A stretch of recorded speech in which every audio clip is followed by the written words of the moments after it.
يا مساء الفل عليكم، وحلقه جديده ترند الترندات احمد ومينا، وتجربه جديده من شارع التحرير في الدقي. الترند على فين يا مينا؟ تاكل ايه في الدقي؟ تاكل من اقدم عربيه كبده وسجق في الجمهوريه كلها. كانت العربيه البركه اللي منها يعني فتح فروع كتير جدا جدا جدا. احنا عند مين؟ مش هنقول، هنطلب الاوردر وخليكم تشوفوا ايه اللي هيجي لنا. بعد الفاصل هنقول لكم احنا فين. لايك وشير، ما تروحوش في اي حته. يلا يا مينا، كبده وسجق اصل. يلا بينا. يلا بينا. ترند الترندات، بنعيش احلى اللحظات.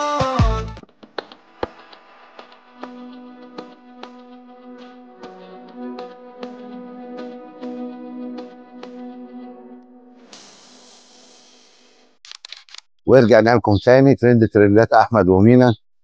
وترند النهارده احلى سندوتشات كبده وسجق ولحمه. حاجات كتير، هو حاجات عنده كتير. حاجات كتير.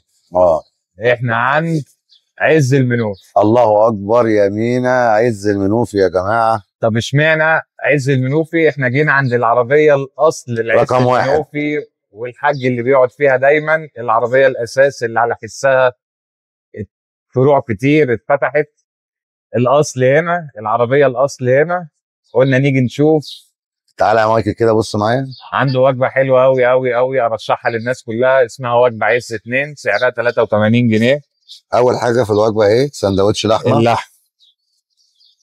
وطبعا جاي طماطم وزي ما احنا شفنا. انا السجق شكله عاجبني قوي.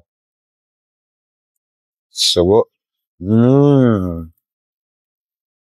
مينا اللحمه طعمها حكايه حكايه حكايه. كبده اهي. انا اول حاجه مميزه العيش، هو اللي بيعمل العيش لنفسه. فالعيش طبعا طازه وطري وتحفه، وحجم الرغيف حلو جدا جدا. انا هجرب الكبده يا مينا، وانت لازم تجربها السجق معايا. الاسكندراني بقى الطويل تحفه. الكبده لازم تجربها معايا. الكبده الاسكندراني ريحتها تحفه يا جدعان، والتقطيعه تقطيعه الكبده عجباني تحفه. قوي موضوع الشرايح. لو انت عايز تدي زياده مع الطماطم بقى المتبله. مشهور، هو من اوائل الناس اللي عمل الطماطم المتبله. بصراحه الوجبه جامده جدا، والكميه حلوه جدا، وكله طعمه حلو جدا. عز المنوفي، الدقي، شارع التحرير، جنب عماره مصر للتامين. كبده حكايه يا جدعان. اللي نفسه ياكل سندوتش كبده حلو ومحترم يجي عند عز المنوفي. هياكل سندوتش كبده اسكندراني حكايه حكايه. طعم الكبده تحفه. السندوتش جبار، احلى من السجق. السجق حلو بس الكبده رقم واحد. واللحمه حلوه قوي. ما تروحوش في اي حته. هنتم المهمه ونرجع لكم تاني احمد ومينا. لايك بقى وشير عشان الموضوع ده بيفرق معانا جدا. شير، سبسكرايب، اشترك في القناه، فعل كل الاشعارات عشان اي حلقه تجيلك. ترند الترندات، اي مكان احنا وراه ترند. يلا بينا. ورجعنا لكم تاني، والمهمه تمت بنجاح يا مينا. ورايك ايه النهائي؟ كبده جباره، السجق حلو قوي. لو هندي درجات، كبده 10 من 10، 20 من 10، سجق 9 من 10. جميل. اللحمه 9.5 من 10. الله عليك. اللحمه مينا ايه؟ تمام. اللحمه عجبتني جدا جدا. السجق طبعا هو اللي فيه حراق شويه، بس حلو يا مينا. السندوتشات جميله جدا والكواليتي عالي قوي. كبده وسجق فعلا ممتازه يعني. بس طبعا انا هعمل لكم مفاجاه بقى. ما كانش ينفع نيجي وما نحليش بالسندوتش القنبله بتاعه، الحلاوه بالقشطه. تعالى يا مايكل. يلا بينا.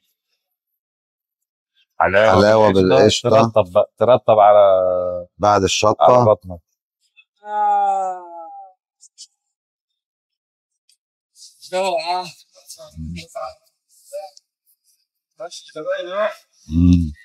طعمها حكايه.